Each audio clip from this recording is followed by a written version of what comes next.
வணக்கம் மக்களே, welcome to our channel the night watchman connoisseurs. Fifth test match, fifth day. ஒரு பரபரப்பான exciting hour. எல்லாருமே சொன்னாங்க சண்டேவோட மேட்சை முடிச்சிருங்கப்பா, லீவ் விட்டுருங்க, மண்டே ஆஃபீஸ்க்கு போகணும் அப்படின்னு ஏதோ சொன்னாங்க. பட் அந்த ஒரு மணி நேரம் இங்கிலாந்து ஓவல் லண்டன்ல full attendance, full crowd gather ஆயிருந்தாங்க. ஒரு ஓவர் காஸ்ட் கண்டிஷன்ல இன்னும் நிறைய பேர் வெயிட் பண்ணிட்டு இருந்தாங்க. Come the man, come the hour. Mohammed Siraj அவர் யாருன்னு நம்ம ஆல்ரெடி தெரியும். ஒரு அண்டர்ரேட்டட் பவுலரா இருந்தாரு. பட் டுடே அவர் யாருன்னு காமிச்சாரு. 30 runs டு வின் அப்படிங்கிற மாதிரி இங்கிலாந்து ஸ்டார்ட் பண்ணாங்க. 4 wickets to win from India சைட்ல இருந்து. ஒரு சைட்ல இருந்து நான் போட்டுனே இருப்பேன், கண்டிப்பா நம்ம ஜெயிப்போம் அந்த பிலீவ் பண்ணி இந்தியா வந்து இன்னைக்கு ஒரு எக்ஸ்ட்ராடினரி, ஒரு க்ளோஸ் மார்ஜின் டெஸ்ட் விக்டரியை வந்து ரிஜிஸ்டர் பண்ணியிருக்காங்க. ஸோ என்னோட பர்சனல் ஃபேவரட்ல வந்து இந்த டெஸ்ட் மேட்ச் கண்டிப்பா இருக்கும். ஒரு நம்பர் 2ல லார்ட்ஸ் நம்பர் 1 ஆல்வேஸ். ஒரு செம்ம எக்ஸைட்டிங் மேட்ச். 2-2ன்னு இந்தியா வந்து டிரா பண்ணியிருக்காங்க. Still there are lot of topics to discuss. நம்ம ஜெயிக்க வேண்டிய சீரீஸ், நான் அதை திரும்பவும் சொல்றேன், நம்ம இது கம்ஃபர்டபுளா வின் பண்ண வேண்டிய சீரீஸ். ஏன், எப்படி, எங்க லேக் லேக் ஆனோம், எல்லாத்தையும் டீட்டெயிலாக டிஸ்கஸ் பண்ணலாம். First I will start with Maddy. உங்களோட quick initial thoughts please. Initial thoughts வந்து நம்ம வந்து இதை முதல்ல சொல்லி ப்ரிடிக்ட் பண்ணிருக்கோம். இந்த சீரீஸ் வந்து ஒரு ஐகானிக் டெஸ்ட் மேட்ச் சீரீஸ் ஆக போகுது, ஒரு ஆஷஸ் மாதிரி ஆக போகுது 2005 சொல்லிட்டு. ஸோ போத்தம்ஸ் ஆஷஸ்ன்னு சொல்லுவாங்க 90s 80sல. அப்போ நம்மளாம் பிறக்கூட இல்லை. ஸோ இதுக்கப்புறம் நம்ம நெக்ஸ்ட் ஜெனுக்கு சொல்லணும்னா, இந்த ஒரு ஆண்டர்சன் டெண்டுல்கர் டிராஃபியோட இனாகிரேஷன் சீரீஸ் வந்து ஒரு சிராஜ் டிராஃபியா முடிஞ்சிருக்கு. ஸ்டேட்டிங் தட் ஒரு man of the series performance 2 batters வாங்கியிருந்தாலுமே ஒரு bowler stood up for the entire 5 matches and he did it அப்படின்னு தான் சொல்லணும். யாருமே வந்து சொல்லியிருக்க மாட்டாங்க இந்தியா வந்து இந்த மாதிரி வந்து சீரீஸை டிரா பண்ணுவாங்கன்னு சொல்லிட்டு. எல்லாருமே எட்ஜ் வந்து இங்கிலாந்து தான் கொடுத்தாங்க, 4-1 3-1 அப்படின்னு சொல்லிட்டு. ஒரே ஒரு மனுஷன் மட்டும்தான் 2-2 கொடுத்தாரு, தினேஷ் கார்த்திக். அவர் வந்து அவர் சொன்ன மாதிரி எக்ஸாக்டா நடந்துச்சு. But they played heart out. நம்ம இது வந்து புதுசு கிடையாது இந்தியாவுக்கு. எப்பெல்லாம் வந்து there is no chance for வின்னிங்கோ அப்பதான் they'll do the magic and they'll come back with the victory. இது வந்து ஒரு iconic moments for Indian test கிரிக்கெட்டா இருந்திருக்கு. ஏன்னா ஒரு நெக்ஸ்ட் ஜென் டிரான்ஸ்ஃபர்மேஷன் நடக்குதுன்றப்போ வந்து இந்த மாதிரி ஒரு டெஸ்ட் விக்டரி வந்து எக்ஸாக்ட்லி ஸ்டேட்மெண்ட் விக்டரி வந்து இன்னும் வந்து நமக்கு அப்பர் ஹேண்ட்ஸ் கொடுக்க போகுது. சீரிஸ் ஜெயிக்க வேண்டிய சீரிஸ் தான், பட் எட் விடின் லூஸ். ஏன்னா இது வந்து 1-3 லூஸ் ஆயிருந்தா நிறைய அப்படியே நமக்கு இவ்வளோ பண்ண எஃபர்ட்ஸ் எல்லாமே வேஸ்டா போயிருக்கும். At the end 2-2 pull off பண்ணி அங்கேயும் நல்ல பெட்டர் கிரிக்கெட் ஆடினாங்க. எஸ்பெஷலி ஸ்டோக்ஸ் ஆகட்டும், அதுக்கப்புறம் வந்து பென் டெக்கட் நிறைய பேர் ஆடினாங்க. ஸோ ஜோ ரூட் எஸ்பெஷலி நிறைய பேர் ஆடினாங்க. So cricket is the real கேம்ன்ற மாதிரி 2-2 சொல்லிட்டு 2 பேருக்கு ஈக்குவலண்டா முடிஞ்சிருக்கு. So that's the cricket game. அதான் எஸ்பெஷலி சொன்ன க்ரௌட் எல்லாம் பாக்குறப்போ மண்டே 35 மினிட்ஸ் 40 மினிட்ஸ்ல அவ்வளவு பேர் வந்து பார்த்துட்டு அந்த இங்கிலாந்துல கிரிக்கெட் பாக்குறது ஒரு ஸ்பெஷல். அது எல்லாரோட ட்ரீமும் கூட.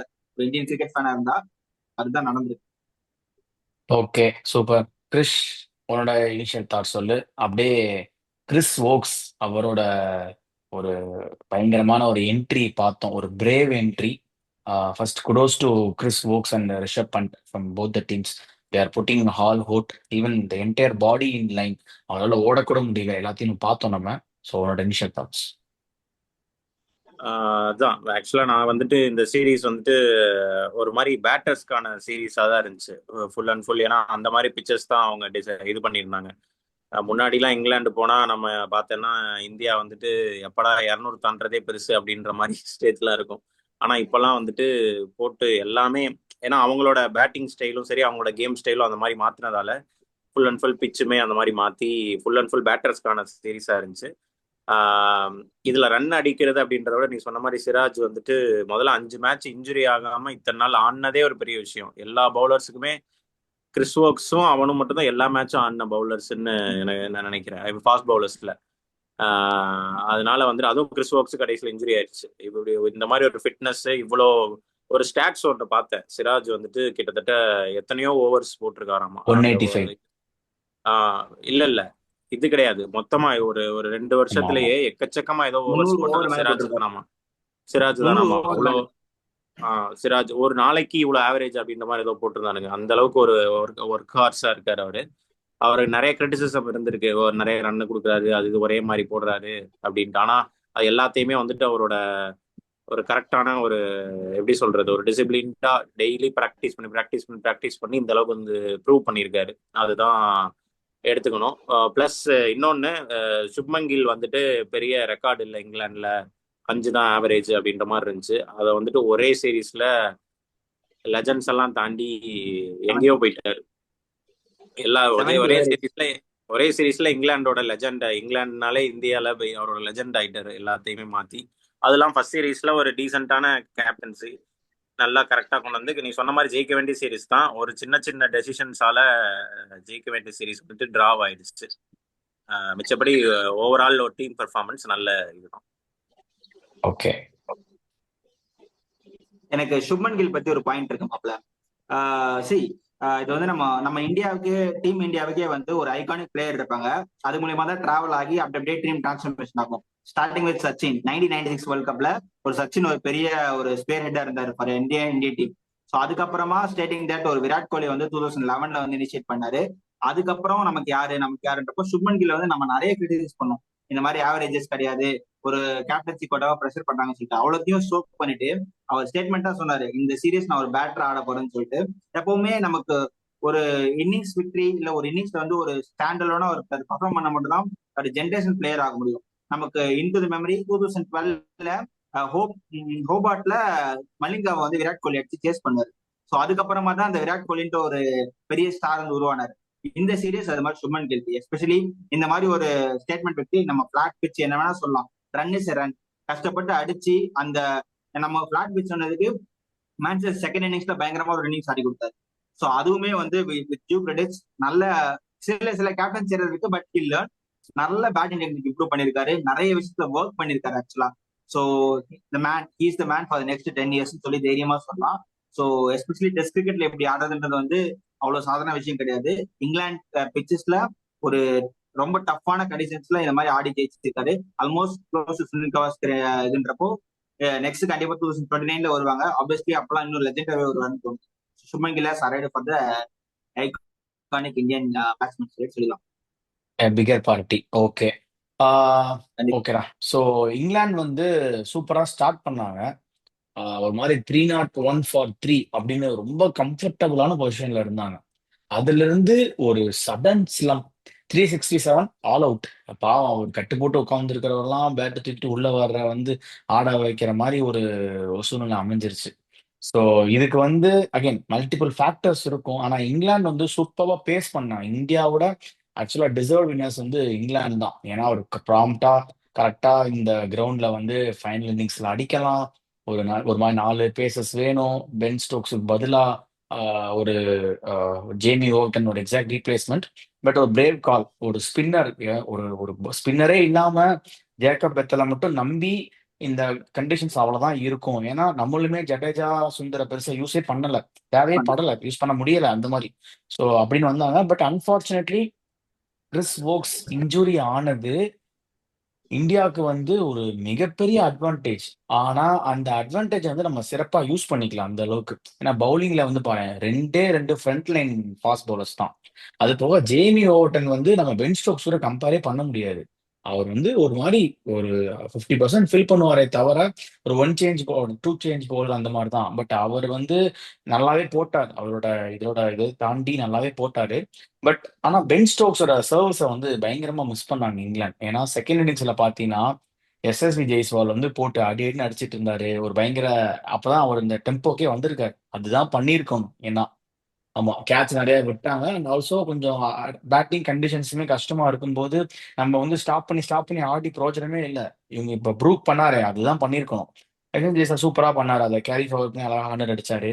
பட் அங்க ஜடேஜாவோட ஒரு 50, அப்புறம் கருண் நாயர் அங்கங்க செக் பண்ணது, சுந்தர் வந்து லாஸ்டா அடிச்சது, இது எல்லாத்தையுமே அந்த டெய்லண்டர்ஸை வந்து சூப்பரா பேஸ் அவுட் பண்ணி எடுத்திருக்கிறது. பென் ஸ்டோக் சூப்பரா எடுத்திருப்பாரு. அவரோட சர்வீஸ் அங்க ரொம்ப மிஸ் பண்ணாங்க. அண்ட் ஆல்சோ கிறிஸ் ஸ்டோக்ஸ் இல்லாமையும் இங்கிலாந்து சூப்பரா பவுலிங் பண்ணாங்க. எனக்கு கேட்டா இந்தியா அந்த 350க்குள்ள கட்டுப்படுத்தினதே நல்ல இதுதான். ஏன்னா அங்கங்க செக் பண்ணா அழகா இப்போ இங்கிலாந்து எப்படி ஆடினாங்க அதே மாதிரிதான். பிச்சில் பெருசாலாம் எதுவுமே இல்லை. தேர்ட் டே பிச்சு நல்ல பேட்டிங்க்கு நல்லா தான் இருக்கும். அழகா 400க்கு மேல ஸ்கோர் பண்ணியிருந்திருக்கலாம். பட் ஆனா விக்கெட்டை டக்கு டக்குன்னு விட்டு அங்க ஒரு ஸ்லம் கிரியேட் பண்ணாங்க. அந்த ஒரு ஃபோர்த் பவுலர் இல்லைங்கிற வாய்டேவே அவங்க காமிச்சுக்கல. சூப்பரா அந்த 3 ஃபாஸ்ட் பவுலர்ஸே சூப்பரா ரொட்டேட் பண்ணி நல்லா போட்டாங்க. But still luck favours India. இந்தியாவோட டீம் செலெக்ஷன்லயுமே எக்கச்சக்க கொஷின் மார்க்ஸ். ஸோ அது உன்னோட தாட் என்ன, நாடி? அதான்டா நம்ம வந்து இந்தியா வந்து டெஃபினட்டா they have to work on pace bowling. இப்போ பும்ராவை பத்தி அந்த பாயிண்ட் நான் சொல்லிடுறேன். பும்ராவை பத்தி பயங்கரமான கிரிட்டிசிசம் எங்க இருந்து வந்தாங்கன்னு தெரியல. பும்ரா ஹேட்டர்ஸ் போன வாட்டி 2024 வேர்ல்ட் கப் வாங்குறப்ப அவங்க எல்லாம் தூங்கிட்டு இருந்தாங்களான்ற மாதிரி தான் இருக்கு.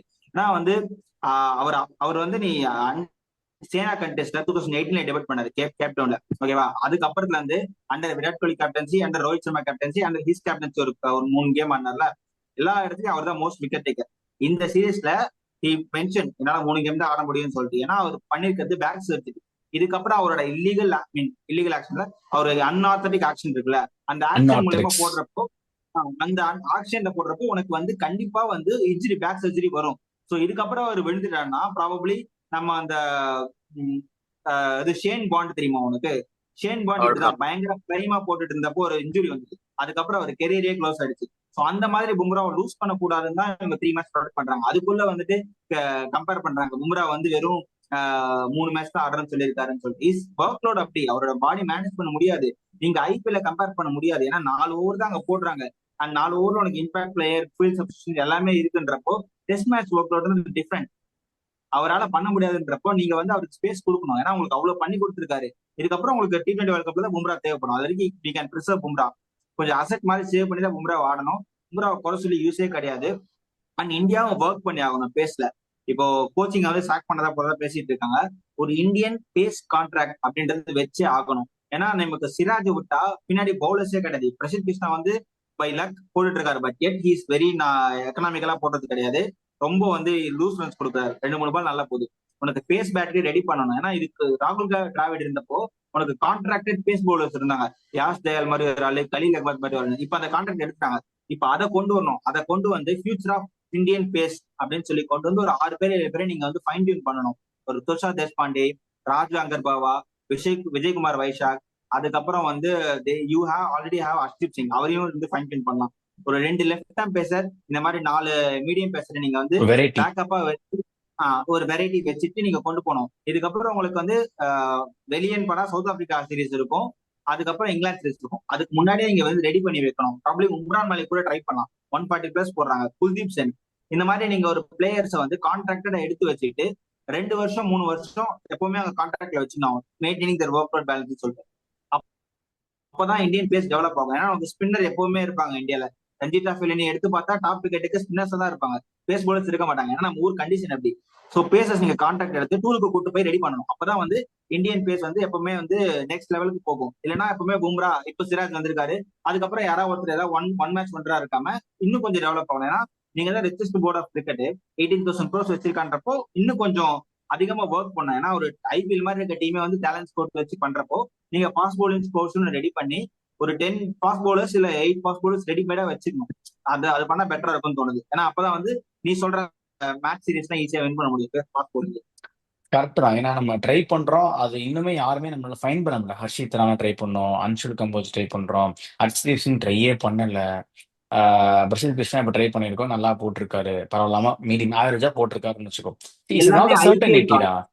அதான் இஸ் நாட் அ சர்டனிட்டி. இப்போ பிரசித் கிருஷ்ணா வந்து இப்ப ஆள் யாருமே இல்ல, அன்சுல் கம்போஜ் ஆட முடியாது, ஒரு வழி இல்லாம பிரசித் கிருஷ்ணா ஆடிட்டாங்க. அந்த மாதிரி ஒரு ஃபில்லர் வேற வழி இல்லைங்கிற மாதிரி தான் இருக்காங்களே தவிர யாருமே சர்டனிட்டி. இப்போ இந்த மேட்ச் போகும்போது 3 ஃபாஸ்ட் பவுலர்ஸ் யாருப்பா அப்படின்னா டக்குன்னு 3 பேர் சொல்றதுக்கு ஆளே கிடையாது. அண்ட் பெஞ்சிலேயுமே ஆள் இல்ல. அண்ட் டூ மச் ஆஃப் ஃபேவரட்டிசம்ஸ் அது இதுன்னு வரும்போது ஒரு ரஞ்சில ஆடின நல்ல ஒரு டெஸ்ட் பவுலர் வந்து இதுக்கு உள்ள வரலாம், அதுக்கான எந்த ஒரு முயற்சியும் இல்லை. அதுன்னு பார்க்கும்போது டெஃபினட்டா Indian team has to work on that. ஒரு ஸ்டாட் சொல்லவா? பும்ரா 2018 வந்து டெபியூட் பண்ணிருக்காரு. அதுக்கப்புறம் மொத்தமா 7 ஃபாஸ்ட் பவுலர்ஸ் தான் டெபியூட் பண்ணிருக்காங்க. அதுலயும் அந்த பிரிஸ்பேன்ல தாபா நடந்ததுல நடராஜன், அதுக்கப்புறம் வந்து நவதீப் சைனி, அந்த மேட்ச் இன்ஜுரினால ஆனது 2 பேர். மொத்தமா 7 பேர் இன்க்ளூடிங் அன்சுல் கம்போஜ், ஹர்ஷித் ராணான்னு சொல்லிட்டு. So minimal number of fast bowlers தான் டெபியூட்டே பண்ணிருக்காங்க. உனக்கு இஷாந்த் சர்மா மாதிரி இருந்தப்போ உனக்கு அந்த திருப்பி கொண்டு வரவே முடியாத ஒரு காம்பினேஷன் வந்து இஷாந்த் சர்மா, உமேஷ் யாதவ், புவனேஸ்வர் குமார், ஷமி, இந்த 4 பேர் அலாங் வித் பும்ரா. இந்த 5 பேர் வந்து பேஸ் பேட்டர்ல இருந்தாங்க. உனக்கு எப்பனாலும் பின்னாடி ஆள் இருக்காங்கன்ற மாதிரி. சோ பும்ராவே உனக்கு ஃபோர்த் சிம்மரா இருந்தார் சவுத் ஆப்பிரிக்கா 2018 இருந்தப்போ. அந்த மாதிரி ஒரு செட்டப் வந்து ரெடி பண்ணும் திருப்பி ஒர்க் பண்ணி. நீங்க வந்து இன்னும் மார்னே மார்க்ல பவுலிங் கோச்சை வச்சுக்கிட்டு ஃபாரின் பவுலிங் கோச் வச்சுன்னா உங்களை இந்தியன் ட்ரூ டேலண்ட்ஸை கண்டுபிடிக்கவே முடியாது. திருப்பி இப்படிதான் உதப்படுவோம். ஆனா இது வின் பண்ண வேண்டிய சீரியஸ் காரணம் அதுதான். பேஸ் பவுலிங் ஒழுங்கா ரெடி பண்ணல, அந்த ஒர்க் லோட ஒழுங்கா மேனேஜ் பண்ணல. அதுதான் காரணம். ஓகே கிரிஷ், நான் உன்கிட்ட கேட்கறேன்டா.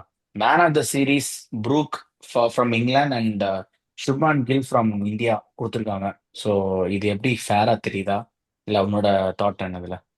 இல்ல, ஓகே தான், ரெண்டு பேருமே கான்ட்ரிபியூட் பண்ணியிருக்காங்க. பட் அட்லீஸ்ட் பவுலருக்கு அப்படின்ற மாதிரி ரெப்ரசென்ட் பண்ற மாதிரி சிராஜுக்கு ஒன்று கொடுத்துருக்கலாம். சிராஜுக்கு மேன் ஆஃப் தி மேட்ச் கொடுத்துருக்காங்க. பட் சீரீஸ் ஃபுல்லா கான்ட்ரிபியூட் வந்துட்டு எல்லா மேட்சுமே கொஞ்சம் கொஞ்சமா அவர் பண்ணிட்டே இருந்தாரு. ப்ரூக்கும் கில்லும் கூட ஒரு மேட்ச் ரெண்டு மேட்சும் அடிக்கலன்னு நினைக்கிறேன். சிராஜ் ஒரு மாதிரி எல்லா மேட்சுமே கான்ட்ரிபியூட் பண்ணாரு. ஒரு மாதிரி ஒர்க் லோட் அதிகம் உங்களுக்கு அப்படின்றப்போ சிராஜுக்கு கன்சிடர் பண்ணியிருக்கலாம். ப்ளஸ் இன்னொன்று என்னன்னா, நீங்க சொன்ன மாதிரி இந்த கோச்சஸ் இதுல வந்துட்டு எனக்கு இந்த மேட்ச் ஜெயிச்சது வந்துட்டு யாருக்கு பெரிய ரிலீஃபா இல்லையோ, கம்பீர் வந்துட்டு அப்பாடா வேலையை காப்பாத்திக்கிட்டோம்டா அப்படின்ற மாதிரி தான். இப்ப நீங்க உங்க அந்த ஆபீஸ்ல எல்லாம் மேனேஜர்கிட்ட இந்த ரிப்போர்ட் நீ கொடுக்கலன்னா உன் வேலை காலி அப்படின்ற மாதிரி இருக்கிறப்போ, கம்பீர் வந்துட்டு சிராஜ் தான் நேத்து நைட்டு போய் கதறி இருப்பான்னு நினைக்கிறேன். சிராஜ் ரூம்ல எப்படியாவது காப்பாத்தி கொடுத்துட்டா அப்படின்ட்டு. அந்த மாதிரி இன்னைக்கு சிராஜுக்கு தான் அவன் கோயில் கட்டி கும்பிடணும், வேலையை காப்பாத்தி கொடுத்துருக்கான். இல்லைன்னா அவ்வளவு மொத்தமா 3 மேட்ச் தான் ஜெயிச்சிருக்காங்க அவனுக்கு அடியில டெஸ்ட்ல. கிட்டத்தட்ட 15 மேட்ச் கிட்ட ஆடி 3 தான் ஜெயிச்சிருக்காங்க. ஒயிட் வாஷ் ஆயிருக்கும். இதுல நடுவுல இந்த பெரிய அடியெல்லாம் வாங்கினதுக்கு அப்புறம் ஒரு இதை மறந்துட்டாங்க. ஸ்ரீலங்கா கிட்ட போய் ஸ்ரீலங்கால ஒன்டேல தோத்துட்டு வந்தாங்க. ஒன்டேல முதல் தோத்துட்டு ஸ்டெப்பே வந்தாங்க. அதுதான். முதல் அதுதான் அசைன்மெண்ட் அதுதான். எனக்கு அதுதான் கிறிஸ்து சொன்னோன்னே என்ன ஞாபகம் வருதா, அந்த மாஞ்சா வேலையில கஞ்சா கருப்பு தூக்கு மாட்டிக்கு போவான், சாமியார் வந்து நல்ல வேலை தப்பிச்சோம், நீ தப்பிச்சேன்னு சொல்லுடா அப்படின்ற மாதிரி சொல்லுவாங்க. அந்த மாதிரிதான் கம்பீர் இல்ல இல்ல இருந்திருக்கு. எனக்கு அந்த இவனுங்க பில்டப் கொடுத்தாங்க தெரியுமா, கம்பீர் எரா ஸ்டார்டிங் அப்படின்ட்டு. அது எனக்கெல்லாம் சரியான சிரிப்பு. என்னடா டே, சந்திரகாந்த் பண்ணிட்டு தான் கோச்சு. கொல்கத்தா ஜெயிச்சாங்கன்னா அவரை தான் இந்தியாவுக்கு போடணும், இவர் என்ன பண்ணாருன்னு இவர் எதுக்கு போட்டாங்க அப்படின்ற மாதிரிதான் அதுவும் இருந்துச்சு. ஒயிட் பால், அதுக்கான அதுவும் ஒயிட் பால், ரெட் பால் கிடையாது. நீ ரெட் ஆமா, பால் கோச் தான் இருக்கு. இல்ல ஒயிட் பால்ல ஸ்பெஷலைஸ் பண்ணி இங்க வந்து அதுல இருந்து ஐபிஎல் இருந்து பிளேயர் வராங்க. அப்படி கம்பீரோட ஆவரேஜ் எவ்வளவு தெரியுங்களா இங்கிலாந்துல? சொல்லக்கூடிய அளவு இல்லை. அதுதான் எல்லாருமே வந்துட்டு கரெக்டான கோச்சஸ் எடுத்துட்டு போனோம். அந்த ஃபேவரட்டிசம் அப்படின்றது நிறைய இடத்துல இருக்கு. இப்ப நீ ஹர்ஷித் ராணா பாத்தீங்கன்னா அத்தனை நாள் வச்சிருக்காங்க. ஹர்ஷதீப் சிங் ஏன் யூஸே பண்ண மாட்டேங்கிறாங்க அப்படின்னு தெரியல. அட்லீஸ்ட் ஒரு மேட்ச் ட்ரை பண்ணலாம். யாரோ போடுறதுக்கு ஒரு மேட்ச் ட்ரை தானே பண்ண போறோம். ஒருசா நீங்க சென்னையில இருந்து இந்தியால இருந்து அன்சுல் கம்போஜ் ஃபிளைட் போட்டு வர வச்சு ட்ரை பண்றதுக்கு அங்கதான் இருக்கான் ஹர்ஷதீப் சிங். அவனை ட்ரை பண்ண வேண்டியது. அதுவும் இல்லாம ஹர்ஷ்தீப் வந்து ப்ரூவன் கமோடிட்டிடா, சர்டனிட்டி இன் ஓடி அண்ட் T20 அண்ட் ஆல்சோ ஒரு வெரைட்டி கிடைக்கும். ஹர்ஷ்தீப் எப்படின்னா ஒரு லெஃப்ட் ஹேண்டர் புவி மாதிரி, ஒரு மாதிரி அந்த 135 அந்த ரேஞ்சிலே போடுவாரு, ரெண்டு வேவும் ஸ்விங் பண்ணுவாரு. எல்லாம் புவியோட அப்படியே ஒரு ரெப்ளிகா ஆஃப் லெஃப்ட் ஹேண்ட் இது மாதிரி. ஸோ அதனால ஐடியல் வே. எங்க இருந்தோ கொண்டு வந்து கருணாயிர கூட்டு ஆட வச்சு அவர் கரியரை க்ளோஸ் பண்ணி விட்டாங்க. இந்த மேட்ச் வந்து பவுலர்ஸ் ஃப்ரெண்ட்லியும் தெரிஞ்சு போச்சு. இந்த மேட்ச்ல நீ போய் அடிச்சு ஜெயிச்சிடலாமேன்னு சொல்லி கருணாயிரத்தை கொடுத்து அவர் கரியரை க்ளோஸ் பண்ணிட்டாங்க. இந்த மேட்ச் அர்ஷித் காணிந்தா இன்னும் நம்ம ஈஸியா விக்கெட் எடுத்துருக்கலாம், 4 பேசன்னு சொல்லி ஈஸியா ஒர்க் அவுட் மேனேஜ் பண்ணிருக்கலாம். அவங்களுக்கு வந்து என்ன காம்பினேஷன், ஒரே ஒரு வச்சிருக்காங்கடா, எனக்கு நம்பர் 8ல ரன் அடிக்கணும், நம்பர் 8ல நீ பவுலிங் போடலாம் கூட பரவாயில்லன்னு சொல்லிட்டு இந்த சீரீஸை மொத்தமாவே அவங்க தான் வேஸ்ட் பண்ணாங்க. இல்லைன்னா 4-1 ஆயிருக்கும்.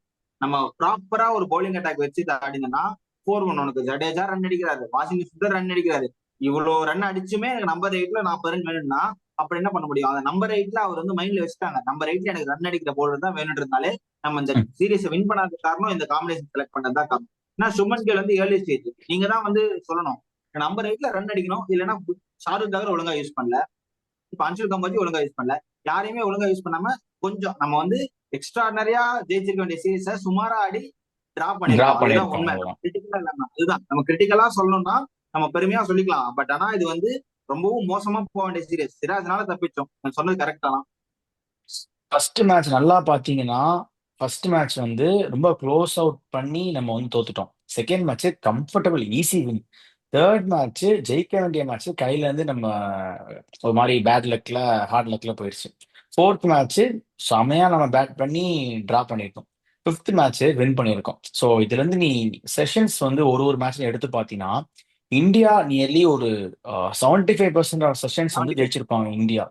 அவனுங்க வெறும் 30-40% தான் ஜெயிச்சிருப்பாங்க. ஆனா இதுல என்ன ஒரு ஹைலைட்னா, அந்த 30-40% செஷன்ஸ் ஓவரால் அக்ராஸ் 5 டெஸ்ட் மேட்ச்ல அவங்க 10 out of 10 ஜெயிச்சிருப்பாங்க. கம்ப்ளீட்டா அவங்க வந்து டாமினேட் பண்ணியிருப்பாங்க. இந்தியா எங்க விட்டோம், அதாவது இது வந்து ஒரு ஸ்டாட், ஃபர்ஸ்ட் ஸ்டாட்டா வச்சுக்கோ.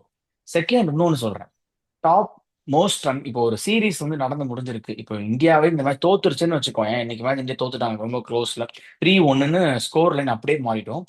எடுத்து பார்த்தோம்னா யாருமே நம்ப மாட்டாங்க. ஹிஸ்டாரிக்கா நான் வந்து ஒரு ஸ்டார்ட் எடுத்து பார்க்கறேன்னா, most runs Shubman Gill, KL ராகுல், ரிஷப் பண்ட், ஜடேஜா. அடுத்துதான் உனக்கு ப்ரூக்கோ இல்ல ஜேமி ஸ்மித்தோ ரூட்டோ வர்றாங்க. விக்கெட்ஸ் எடுத்து பார்த்தீங்கன்னா சிராஜ், பும்ராலாம் டாப் பண்றாங்க. இப்படி என்னடா எல்லா பக்கமும் பேட்டிங் பவுலிங்ல இந்தியா இருக்கு. ஆனா இந்தியா தோத்தா 3-1 இந்தியா தோத்துருக்கும். இதுல இருந்து என்ன தெரியுதுன்னா, இப்போ இந்த மேட்சோட டேக் அவே எப்படின்னா, பிளேயர்ஸை வந்து நம்ம குறையே சொல்ல தேவையில்லை. பேட்டர்ஸும் சரி, பவுலர்ஸும் சரி, எல்லாருமே எக்ஸ்ட்ரானடா ஒர்க் பண்ணியிருக்காங்க. சில அங்கங்க ஒரு ஃபெயிலியர்ஸ் இருக்கும். அதெல்லாம் நம்ம ஒர்க் பண்ணிக்கலாம். பட் எங்க நம்ம வந்து கொஸ்டின் பண்றோம்னா செலெக்ஷன். செலெக்ஷன்ல வந்து எக்கச்சக்க கொஷின். ஒரு பிச்சை அனலைஸ் பண்றது இல்ல. ஒரு ஒரு பேசிக்கா வந்து ஒரு அனலிஸ்ட் சொல்றதெல்லாம் கூட நம்ம கேட்கிறோம். அத கூட நம்ம இந்தியன் டீம், இந்தியன் லெவல்ல எவ்வளவோ அங்க ரிப்போர்ட்ஸ், டேட்டா அனலிஸ்ட் இருப்பாங்க, கோச் இருக்காங்க, எவ்வளவோ பேர் இருக்காங்க. இதெல்லாம் அவங்க பார்க்க மாட்டாங்களா? ஒரு ஒரு லேமேன் லெவல்ல அவங்க திங்க் பண்றாங்க. அது ஒண்ணு. அண்ட் ஆல்சோ ஒரு கேப்டன்சில வந்து ஒரு ப்ராப்பர் கைடன்ஸே கொடுக்காத மாதிரி இருந்தது. ஒரு பவுலிங் ரொட்டேஷனும் சரி. ஏன்னா இங்கிலாந்து பாரேன் சூப்பர்பா 4 மேட்ச் ஆல்ரெடி பயங்கரமா டயர்ட் ஆயிருப்பாங்க பவுலர்ஸ். கரெக்டா என்ன பண்ணாங்க, ஜாஷ் இங்கிலீஷ், ஜேமி ஓவர்டன் ஒரு ஃப்ரெஷ் லெக்கை வந்து உள்ள கொண்டு வந்தாங்க. நடுவுல ஜோஃப்ரா ஆர்ச்சரை உள்ள கொண்டு வந்தாங்க. ஏன்னா இவ்வளவு ஓவர் போட்டுட்டு இருக்காங்க, ஃப்ரெஷ்ஷா ஒருத்தர் வந்தா அவரு பம்ப்டப்பா ஃபுல் அண்ட் ஃபுல் அவர் பவுலர்ஸ் டெலிவர் பண்ண முடியும். ஒரு ஸ்பின்னர்ஸே இல்லாம, ஏன்னா இந்த கிரவுண்டுக்கு ஸ்பின்னர் தேவையில்லைன்னு சொல்லிட்டு நம்பி ஸ்பின்னரே இல்லாம அழகா ஆடி இருக்காங்க. ஸோ அவங்க என்ன கண்டிஷனுக்கு என்ன வேணுமோ அதை ப்ராப்பரா அசஸ் பண்ணி அதுக்கேற்ற மாதிரி டீம் செலெக்ஷன், காம்பினேஷன்ஸ் எல்லாமே. ஆக்சுவலா இந்த மேட்ச் இவ்வளவு நாள் ஷெட்யூல் தாக்கர் வச்சு தப்பு பண்ணாங்க. ஷெட்யூல் தாக்கர் ஆடக்கூடாது, அதுக்கு ஒரு பவுலர் ஆடிருக்கலாம் இந்த இல்ல மேட்ச் பேட்டர் ஆடுறீங்க. ஆடிருக்கலாம்னு சொல்லி. இந்த மேட்ச் ஷெட்யூல் தாக்கர் ஆடி இருக்கணும். ஆட வேண்டிய மேட்ச்ல ஆட வைக்கல. ஆட வேணாங்கிற மேட்ச்ல போய் அவரை போய் ஆட வச்சிருக்காங்க. சோ இந்த மாதிரி ஒரு டாக்டிக்கல் பிளண்டர்ஸ் இருக்கிறதுனால ஒண்ணு. இன்னொரு ஒரு இது நான் நல்லா பார்த்துட்டேன். என்னன்னா ஜடேஜா, வாஷிங்டன் சுந்தரை வந்து அவங்க பேட்டராவே கன்சிடர் பண்ணும். ஃபாரின் டூரோ சரி, எங்க போனாலும் சரி. ஏன்னா வாஷிங்டன் சுந்தர் உள்ள வந்து ஜஸ்ட் இதுல நிதிஷ்குமார் வந்து வெளியே போனதுனால வாஷிங்டன் உள்ள வந்தாரு. இப்ப நிதிஷ் ரெட்டி இன்ஜுரி ஆகாம இருந்தா வாஷிங்டன் சுந்தருக்கு சான்ஸே கிடைச்சிருக்காது. ஏன்னா ஜடேஜா சூப்பரா பெர்ஃபார்ம் பண்ணிட்டாரு, சுந்தருக்கு சான்ஸே கிடைச்சிருக்காது. இந்தியா வந்து ஃபோர்த் டெஸ்ட்ல காப்பாத்தினது வாஷிங்டன் சுந்தர். தேர்ட் டெஸ்ட்ல நியர்லி இந்தியாவை ஜெயிக்க வச்சதுக்கு காரணம் வாஷிங்டன் சுந்தர். சோ அவரோட பொட்டன்ஷியல் யூஸ் பண்ணாமலே அவர் வந்து பெஞ்சிலே உட்காந்து பெஞ்சு தைச்சிருப்பாரு. அது ஒண்ணு. செகண்ட் என்னன்னா, இப்ப நிதிஷ்குமார் ரெட்டி மாதிரி ஒரு ஒரு வைட்டல் பவுலர் வந்து கண்டிப்பா டீமுக்கு தேவை. இவங்க அதான் கேட்கறாங்க. எயித்து வரணும், பேட்டிங்கும் பண்ணணும், ஃபாஸ்ட் பவுலிங்கும் போடணும். இந்த மாதிரி செனா கண்ட்ரீஸ்ல. அப்ப அவங்க என்ன பண்ணணும்? நிதிஷ்குமார் ரெட்டியவே நம்பிட்டு இருக்க நிதிஷ்குமார் ரெட்டி மாதிரி இந்தியா இந்தியா ஓவரால் இந்தியால எவ்வளவு பேர் வந்து ஃபாஸ்ட் பவுலிங் ஆல்ரவுண்டர்ஸ் இருக்காங்க, பேட்டிங் ஆல்ரவுண்டர்ஸ் பேஸ்ல சொல்றேன். அவங்க எல்லாமே ஷார்ட் லிஸ்ட் பண்ணி அவங்களுக்கு கோச் பண்ணி என்சிஏக்கு அனுப்பி அவங்களுக்கு நீங்க சொன்ன மாதிரி ராஜவர்தன், அங்கரேக்கர் அப்படின்னு நிறைய பேர் இருக்காங்க. அந்த மாதிரி யங்ஸ்டர்ஸ் நிறைய பேர் ஐபிஎல்லே நிறைய பேர் இருக்கும். நாகர்கோவில். நாகர்கோட்டை நிறைய பேர் இருக்காங்க யங்ஸ்டர்ஸ். ஐபிஎல்லே நிறைய பேர் இருக்காங்க. அவங்களெல்லாம் ஐபிஎல் உடனே எடுத்து இந்தியன் டீம் ஆட சொல்லல. அவங்கள குரூம் பண்ணணும் கொஞ்சம் கொஞ்சமா. ஹர்திக் பாண்டியா எவ்வளவு எப்படி நம்ம குரூம் பண்ணமோ அந்த மாதிரி இப்ப நிதிஷ்குமார் ரெட்டி வளர்ந்துட்டு வராரு. பட் நிதிஷ்குமார் ரெட்டி மட்டும் நம்ம அதோட ஸ்டாப் பண்ணாம இன்னும் நிறைய பேஸ் பவுலிங் ஆல்ரவுண்டர்ஸ், ஏன்னா ஸ்பின்னர்ஸ் வந்துட்டே தான் இருக்காங்க ஆட்டோமேட்டிக்கா. ஷாபாஸ் அகமது, அக்ஷர் பட்டேல் இருந்து நிறைய பேர் வந்துருவாங்க. பட் பேசஸ்க்கு வந்து இந்தியா லெவல தேவையில்லை. ஹெல்ப் கிடைக்காது.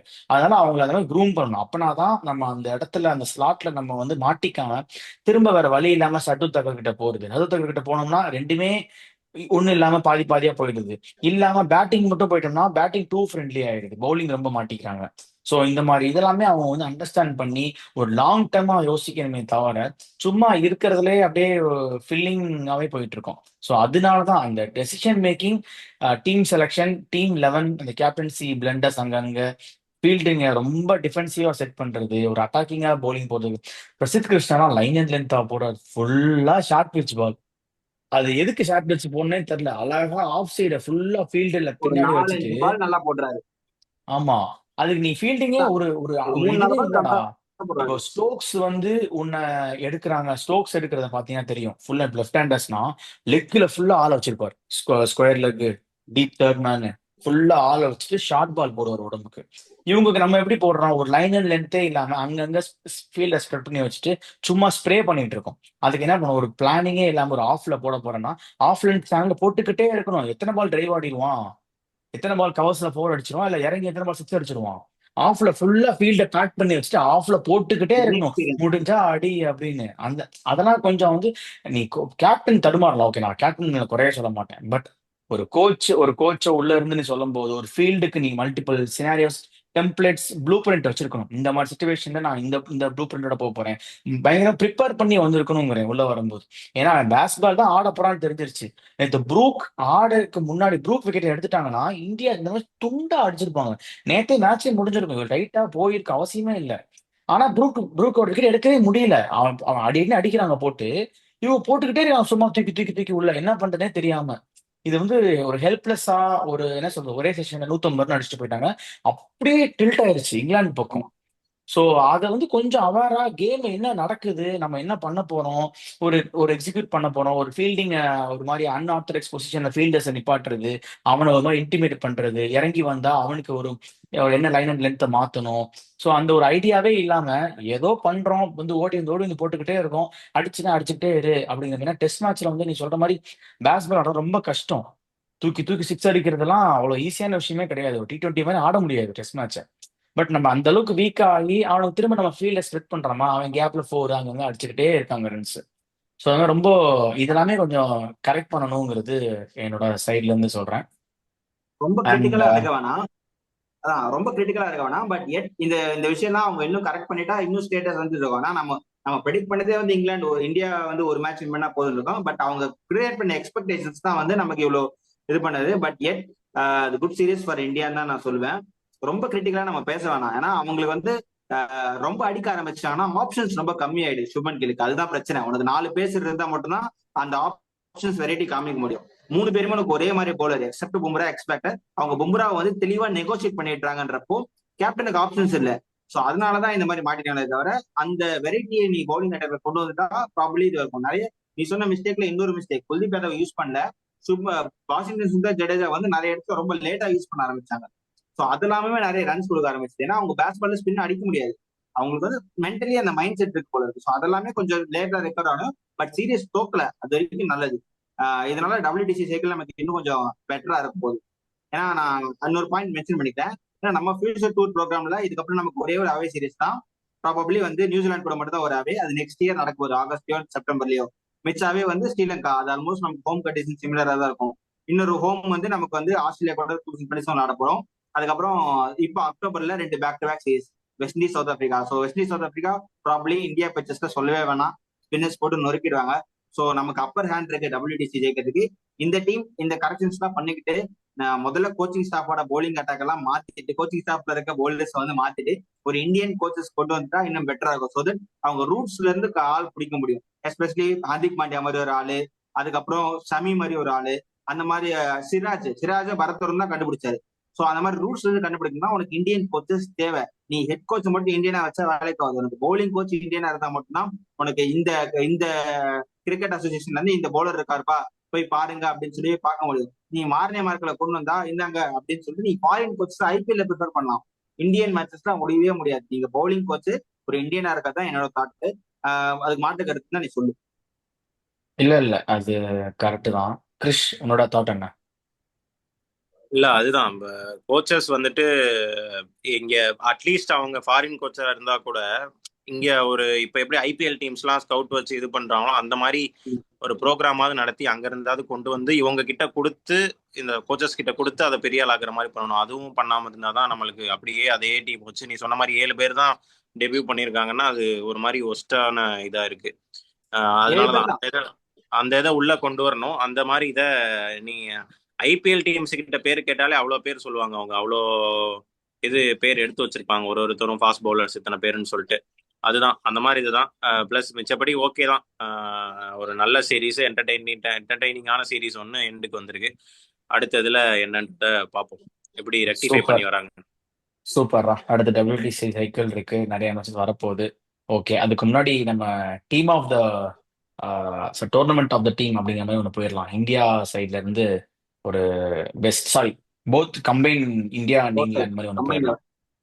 விஜய், இதை நீங்க 2 பேர் பேச, நான் போயிட்டு வந்துடுறேன், கட் பண்ணிடுறேன் நான். ஓகேவா? எனக்கு ஒரு இது வந்துட்டே இருக்கு. ஓகே, நம்ம இப்போ team of the tournament of the team மாதிரி போயிடலாம். India versus England combined 11.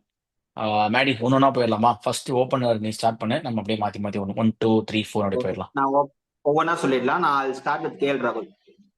Okay, KL ராகுல் இந்தியாஸ் ஃபைனஸ்ட் ஓப்பனர். இந்த series extraordinary run அடிச்சிருந்தாரு. Okay, I will choose Ben Duckett. Jaiswal நல்லா தான் ஆடி இருந்தாரு, பட் பென் டக்கெட் வந்து அவரோட ஒரு 200 ஒரு மாதிரி அவர் அடிச்ச ரன் எல்லாம் வந்து நொறுக்கிட்டாரு. அவர் இங்கிலாந்துல துண்டா 200 ஃபார் 1, 200 ஃபார் 0ங்கிற மாதிரி கொண்டு போனதுல Ben Duckett his key one. So Ben Duckett one down. Number 3 ever consistent Joe Root. அப்படியே ட்ரஸ்ட் பண்ணி நம்பர் 3 ஜோ ரூட். நம்பர் 3 ரெண்டு பக்கமே வந்து பெருசா இன்புட்ஸ் கிடையாது. ஸோ கன்சிஸ்டன்டா ஆனது ஜோ ரூட் தான். So promote Joe Root as number 3. Number 4 okay, number 4 எனக்கு வந்து Shubman Gill. Tight call between Harry Brook and Shubman Gill, but Shubman Gill considering the number of runs he scored, அதனால நான் சுப்மன் கில்ல சூஸ் பண்றேன். Number 5 number 5 wicket keeper batsman Pant. Pant அடிச்ச உடனே நிறைய இன்னிங்ஸ் வந்து நம்ம கிட்ட வந்துச்சு. And moreover is keeping skills much improve.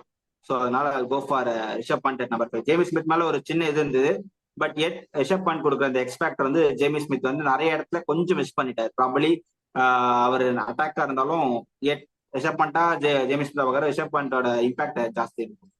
Okay, number 6 Ravindra Jadeja. No other options. He's extraordinary பேட்டராக நான் சூஸ் பண்ணுவேன். அவரோட இதெல்லாம் சொல்லணும்னு அவசியமே இல்லை. Jadeja. Number 7 number 7 Ben Stokes. எப்பெல்லாம் விக்கெட் விடுமோ அப்பெல்லாம் பென் ஸ்டோக்ஸ் கூப்பிடுவோம், எப்பெல்லாம் ரன் வேணுமோ அப்பெல்லாம் பென் ஸ்டோக்ஸ் கூப்பிடுற மாதிரி. Number 7 Ben Stokes and he is my captain of the team. சூப்பர்ரா. அவன் தான் நானும் அக்ரி பண்ணிக்கிறேன். கேப்டன் ஒரு லீடர் அவர் தான். Number 8 I will go with Mohammed Siraj. அவர் லீடிங் விக்கெட் டேக்கர். ஒரு மாதிரி சைலண்டா சம்பவம் பண்ணிட்டாரு. So Mohammed Siraj. Number 9 number 9 Josh Tongue. ஏன்னா அவர் கிரியேட் பண்ண ரன்ஸ் கொடுத்திருந்தாலுமே விக்கெட்ஸ் நிறைய எடுத்தாரு. அண்ட் மொரோ ஒரு லைன் அண்ட் லென்த் எல்லாம் போட்டா அடிக்கவே முடியல. கொஞ்சம் பயங்கரமாவே நல்ல டெட்லியா இருந்த லாஸ்ட் இன்னிங்ஸ் எல்லாம் பார்த்தாலும். பட் அவருக்கு ஒரு நடுவில் பிரேக் கொடுத்தாங்க. பிரேக் கொடுத்தாலுமே அவர் விக்கெட் எடுத்தா அப்படியே கொத்து கொத்து எடுத்துட்டாரு. ஸோ அவரோட அந்த லைன் அண்ட் லென்த் எல்லாமே பயங்கரமா இருந்து ஜோஷ் டங் இருக்கு. ஓகே, நம்பர் 10 நம்பர் 10 வந்து ஜஸ்பிரீத் பும்ரா. ஸோ அவர் 3 மேட்ச் தான் ஆடி இருக்காரு. இருந்தாலும் அவர் கிரியேட் பண்ண impact first innings first test match சூப்பரா போட்டாரு. செகண்ட் தேர்ட் டெஸ்ட் மேட்ச் நல்லா ஆடினாரு. ஃபோர்த் இதுல வந்து பெருசா ஸ்கோப் இல்லை. ஏன்னா அவ்வளவுதான் பிச் வந்து நம்ம ரெண்டு சைடும் பார்த்தோம், ஒரு விக்கெட்டே நிமிஷம் எடுக்க முடியல. யாராலும் விக்கெட்டே எடுக்க முடியல. ஸோ அகைன் கன்சிடரிங் த இது அண்ட் ஓவர்ஸ் அவரோட பேண்ட் எடுத்து எல்லாமே செக் பண்ணும்போது அவரோட ஆவரேஜ் பார்க்கும்போது டெஃபினட்டா ஜஸ்பிரீத் பும்ரா இன்.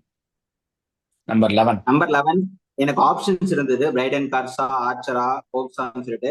பட் நான் என்ன நினைக்கிறேன்னா ஆர்ச்சரே போயிடலாம். ஆனா ஆர்ச்சர் வந்ததுக்கு அப்புறமா தான் அவங்களுக்கு அந்த செகண்ட் மேட்ச் அந்த பெரிய அடி வந்ததுக்கு அப்புறமா தேர்ட் மேட்ச் ரெக்கவர் ஆனது காரணமே ஆர்ச்சர் தான். அண்ட் ஃபோர்த் மேட்ச்ல அவ்வளோ க்ளோஸா வந்து டிரா ஆனது காரணமும் ஆர்ச்சர் தான்றப்போ வந்து அது கோ ஃபார் ஆர்ச்சர். ஆடினது 2 மேட்ச்னாலும் அவர் கிரியேட் பண்ண இம்பாக்ட் இந்த சீரியஸ்க்கு எஃபெக்ட் ஆச்சுன்றதுனால அது go for Archer. And with due credits நம்ம ஸ்பெஷல் மென்ஷன் பிரைடன் காசு கொடுத்தாகணும். நிறைய குரூஷியல் ரன்ஸ் அடிச்சிருக்காரு. அண்ட் இந்த சீரீஸ் டிஃபைன் பண்ணதுக்கு காரணம் வந்து அந்த lower order batting. Close to 300 runs கிட்ட அடிச்சிருக்காங்க lower order of England. India வந்து மொத்தமா 100 ரன்னுக்கு கீழே தான் அடிக்கவே அடிச்சிருக்காங்கன்னு நினைக்கிறேன். ரெசிலியன்ஸ் காமிச்சாங்க அந்த லார்ட்ஸ் டெஸ்ட்ல, பட் ரன்ஸ் வந்து அடிக்க முடியல. ஸோ இது ஒரு பெரிய டிஃபரன்ஸா இருக்கு. நீங்க நம்பர் 8ல பேட்டிங் ஆடுற பவுலர் தான் வேணும்னு தெரிஞ்சாலுமே நம்ம வந்து கொட்டிக்கிறோம். ஸோ இருந்தாலும் அந்த டிஃபரன்ஸ் வந்து பயங்கரமா இருந்தது. And very impress with Jamie Smith. Special mention Jamie Smith கொடுத்துருக்கோம். Okay, super. நானும் ஜோஃப்ரா ஆச்சுதான். பிகாஸ் அவர் உள்ள வரும்போதே அந்த ஒரு பயம் பீதி தெரியும் நம்ம ஃபேஸ்ல. ஸோ பேட்டர்ஸ் ஃபேஸ்ல நம்ம ஃபேஸ்லன்னு தெரியும். பட் அந்த ஒரு கிரியேட் பண்ண இம்பாக்டுக்காக ஜோஃப்ரா ஆர்ச்சர் டெஃபினெட்லி. ஒரு பாயிண்ட் சொல்லி முடிச்சுட்டேன். நம்ம வந்து இந்தியா எப்பவுமே வந்து இந்த மாதிரி டஃப் சுச்சுவேஷன்ல ப்ரூவ் பண்ணுவாங்கன்னு சொன்னல.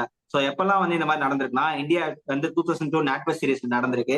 2007 ரைட் ஆஃப் பண்ணாங்க, வேர்ல்ட் கப் வின் பண்ணிருக்கோம். அதுக்கப்புறம் 2008ல சிபி சீரிஸ் ஆஸ்திரேலியா போய் ஜெயிக்க முடியாதுன்னு சொன்னாங்க, ஜெயிச்சிருக்கோம். 2013 சாம்பியன்ஸ் டிராஃபி ஜெயிக்க முடியாதுன்னு சொன்னாங்க, சொல்லியிருக்காங்க, ஜெயிச்சிருக்கோம். எட் காபா டெஸ்ட் இப்போ இது. ஸோ இந்த மாதிரி லைனா நமக்கு வந்து எப்பெல்லாம் நம்ம ப்ரூவ் பண்ண முடியாதுன்னு சொல்றப்போ யங்ஸ்டர் ஸ்டெப் அப் பண்ணிருக்காங்க. ஸோ இந்த டிரான்ஸ்ஃபர்மேஷன் அண்ட் இந்த டிரான்சிஷன் ஆஃப் இந்தியன் டீம் வந்து எக்ஸாக்டா இன்னைக்கு ஸ்டார்ட் ஆகுது. இந்த சீரியஸோட ஸ்டேட்மெண்ட் வித்தியா ஸ்டார்ட் பண்ணிருக்காங்க. ப்ராபபிளி இப்ப நான் சொல்றேன், நம்ம சேனல் அடுத்த 2 வருஷத்துல நம்ம வேர்ல்ட் WTC சாம்பியன் ரிவ்யூ பண்ணுவோம். இவங்க வந்து ஃபைனல் போவாங்க. ஃபைனல்ல கண்டிப்பா நெயில் பண்ணுவாங்கன்னு தோணுது. With some corrections. கண்டிப்பா வந்து இந்த டீம் வந்து ஃபைனல் போய் இங்கிலாந்து திருப்பி அடிக்கின்றது என்னோட சான்ஸ். பட் பார்ப்போம். பட் இது வந்து ஒரு ஐகானிக் வித்தியா. கண்டிப்பா வந்து நம்ம ஐசிடியோட போர்ட்ல வந்து எழுதிக்கலாம், ஓவர்ல வின் பண்ணி சீரிஸை டிராப் பண்ணதுன்னு எழுதிக்கலாம். அந்த மாதிரி ஒரு மூமெண்ட் தான். சூப்பர்ரா.